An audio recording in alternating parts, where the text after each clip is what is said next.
Hey folks, Dude here. Okay, today's video, I'm going to show you how to get on the paper with one shot. Okay, typically you got target laid out, and the trick here is you put one round in the target. Okay, so let's just say for illustrative purposes, bang, fired one off. Bang, put one in the paper. Okay, next what you want to do is you want to use one of these guys.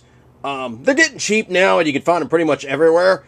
Okay, so let's fire this puppy up real quick, and, okay, got Mr. Laser Bore Sighter.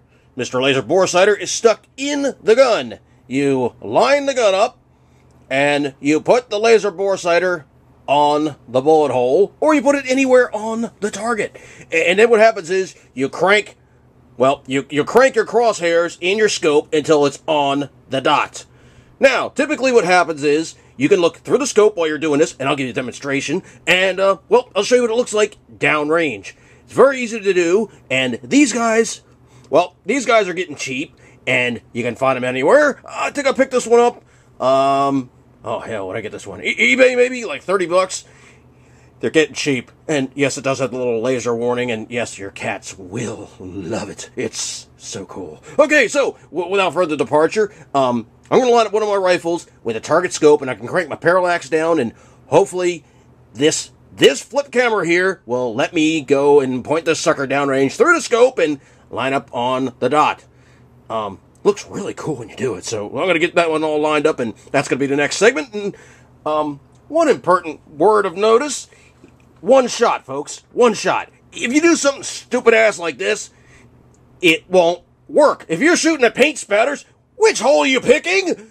Ugh, don't do that to yourself. Okay, next segment I'm going to be lined up and getting this thing squared away. Alright folks, so we're now lined up on the very bottom of the scope. You can see the dot. Well, let's experiment a little bit here and see what we get. First off, let's go down. And all I'm doing is I'm cranking the turret. That's all I'm doing. I'm just cranking the turret. You can see I've actually come down quite a piece. I'm actually fairly close to being in line with my target. Let's go the other direction and see what we can get. I can tell you for a fact, folks, trying to line this thing up on the viewfinder is not fun. Okay, now, we're actually in this rifle. This is one of the other Marlins. The bore axis versus the dead center of the scope, I'm going to say it's roughly about, oh hell, probably about 1.5 inches or so, and that's actually a little low. So let's come up with line and come up just a skosh. Now, I'm not going to actually do any firing. This is basically just, okay, just a quick one. And okay, so I'm now lined up on that. Let me kill my laser. That's the one way you can do it. And you got to remember, the bullets don't go straight. They curve up, they curve back down. And what you're trying to do is you're trying to get something called a zero. You want to zero your rifle. Okay, for 22, you probably want to zero it about, I wouldn't say anything more than about 50 yards or so, about 150 feet. And that's really stretching it. But the bullet is going to go up, and it's going to go down, and it's maybe going to carry, oh, hell, probably maybe about 4 inches of difference in terms of its trajectory between high to low. That's minute of groundhog. You're going to be in your groundhog. If you want to get more exact, you can tweak it up, tune it, and play with it how you wish. But I usually tend to go, usually dead on at about, probably about 75, 100 feet. I usually go dead on, and I just hold over. Is there a lot of drop to a 22? Oh, yeah. 100 yards for a 22 is a fairly challenging shot. 125 yards for a 22, the slightest gust of wind, you are off the paper. There's plenty of videos on YouTube. Look around, you'll see what I mean. Okay, now let me kill my laser here. Night-night, laser guy. Night-night. Okay, laser went to sleep. We're still looking through the viewfinder. Okay, so basically, fired our one shot. Rifle goes back exactly to the previous point of aim. So, let's go back up. You can see my red dot. I'm now cranked up about correct. And I want to come over and I want to aim the crosshairs to roughly my point of impact. Is it going to be exact? No. But you want to put the crosshairs on your previous shot. You can see I'm on my previous shot. And actually, all I'm doing is I'm just cranking this thing around. That's the cool thing about scopes is the repeatability. You can crank them around, you can do whatever you want. All I'm doing is I'm just cranking the turrets.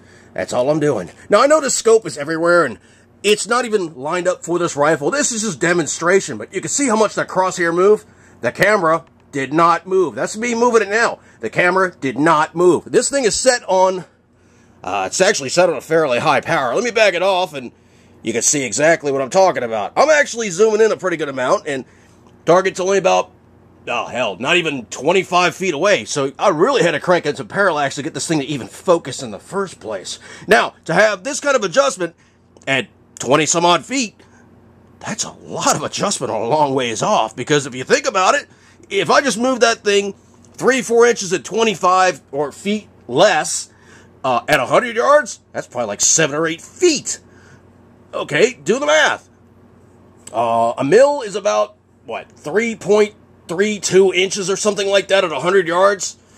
Or it might be less, 0.32, I think. I think it's 3 inches at 1,000 yards. Okay, or meters. I don't do mil dots. It's just too damn complicated. I'm a dyslexic. It just does not work. Okay, so basically, here's your 2 ways you can do it. Fire around, don't move the gun, or return the gun to the previous point of aim. Put your crosshairs on your previous bullet hole. Get a new target, fire for groups, adjust it as you see fit. Number 2, put your laser pointer in there, adjust your crosshair so you're on the dot. That's it. That's a one-shot zero for 2 methods, and I hope you guys enjoyed the video, and it's very simple, very easy, and thank you very much for helping there, Mr. Tasco. You were a very helpful guy, and thank you very much, Mr. Marlin 60. Actually, no, that's a Marlin 70. 4 inches of barrel, folks. That's about it. All right, folks, thanks for tuning in, and as usual here on the 80s Podcast Channel, enjoy the rounds out downrange, kill them zombies off, and keep them in the 10 ring. As always, stay safe, and thanks again for tuning in. 80s Podcast Channel.